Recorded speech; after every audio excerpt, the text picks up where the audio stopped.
Years from now, when television historians retrace our first tentative steps here while preparing archival footage for the 25th anniversary broadcast of Rock Center, it will be noted that the first ever live in-studio guest was a huge part of nighttime cable entertainment back then as host of something called The Daily Show. We hope it is also noted that this husband and father of two children showed up on Halloween night of 2011. Ladies and gentlemen, Jon Stewart. And John, I note you've given me the new 4-pack of these are the nice bow tie cans. I've been here an hour. What do you want from me? So I've been here an hour and the football game's been on. That's where numbers 1 and 2 went. Unfortunately. And it's warm. I'm just saying it's warm. Wow. No. I can't believe you look a gift horse in the mouth like this. So what do you think? Go ahead. I think this is why we do test shows. I think, you know, when this thing's ready for air and you're ready to put this on and they put you at your real time slot, I think it's going to be bang zoom. It's going to be great. You know what I learned tonight? You and I together, the two of us, make up half of Richard Engel. Really? That guy's like a monster. He's out there. I saw him in the green room with you. He's unbelievable. You were getting your man crush on. He's unbelievable. He's in Syria in the back of a van. I have more security when I go to Epcot Center. This guy is amazing. And you and I sitting up here in whatever Nate Berkus designed for you. These are Kevlar. No, it's lovely. And there's a lot of vases. Don't you like? And I'm thinking fire pit down the road. We can definitely make s'mores right after the show. It's really lovely. This is Halloween night. You are a father of two. Yes. Do you go out trick-or-treating like... I'm a 48-year-old man. I have enough candy. Do you dress like underdog? Or what do you do? Do you dress up? We usually go out. Nate always goes out as a Jedi, always either Obi-Wan or Anakin. Which is sad because your son is 25 now. It's a little ugly, but he makes his mark. I will throw on a pirate hat or something along the lines of headgear. So your usual. Try and go easy. So my usual as well. And your daughter? Maggie will go out. This year she wanted to do black tights, black shirt, black lipstick, and blood on the face. She wanted to go with Scary Princess. What is Halloween like for apartment living in New York for folks who are joining us from residential neighborhoods tonight? You just go door to door within your building? You go to the Colberts? Well, you know how it is in New York City. We're one big happy family. I mean, the buildings, the doors are open, and kids go up and down the floors. Wait, I'm sorry, that was New York in the 50s. We don't let our children go anywhere near the building. In New York City, trick-or-treating is you were escorted to whatever businesses are local in the area that are still open. You go to a bodega. If they don't have candy, you just take fruit or whatever it is they have there.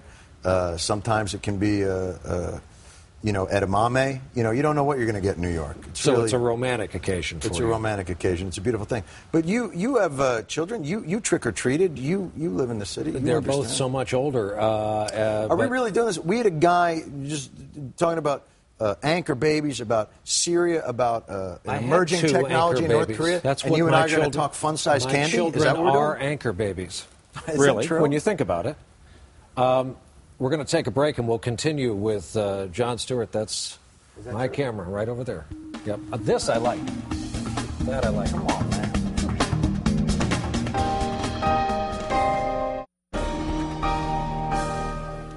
We're back with Jon Stewart. I really do want to thank you for coming. Can I tell you something? I very much enjoyed it. You're doing a terrific job.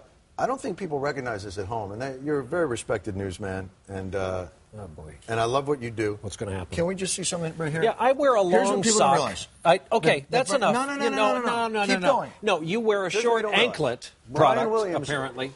Needs vascular support. You wear tennis anklets, Brian and Williams, I wear. I believe, my vascular health is fantastic. You got to see these babies. They I want to thank you up. for doing this, but as you put it before the show, I've done your show 19 times, so I think 19 times. Let's the talk quality about of the broadcast has been terrific. I don't know why you want to end it on this note. I want to talk about Occupy Wall Street. Let's do that. A lot of people were... They're coming for you. Surprised. 1%er. You were tough on them. You've been tough on them. You've been exacting and taking them to task for all the mayhem, for the drum circles... No. All of that. No, I think...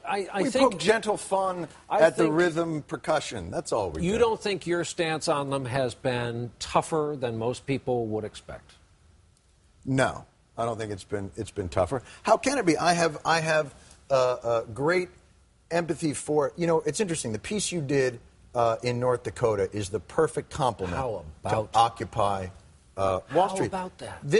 That is what the movement is. They want jobs, they want dignity, and then you see it coupled with Syria. There's a gestalt happening with your program tonight. There's a circle that's coming together.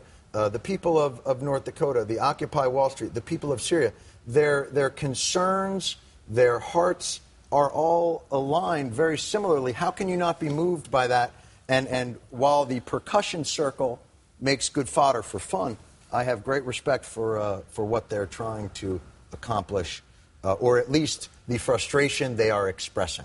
Here's the other question. Are we entering kind of a permanent era of protest here, semi-permanent for the next couple of months, years? Where does this end? When did we stop? Where does it end? Oh, this wasn't our society. No. We were kind of cruising along at 50,000 feet. You didn't see public demonstrations like this.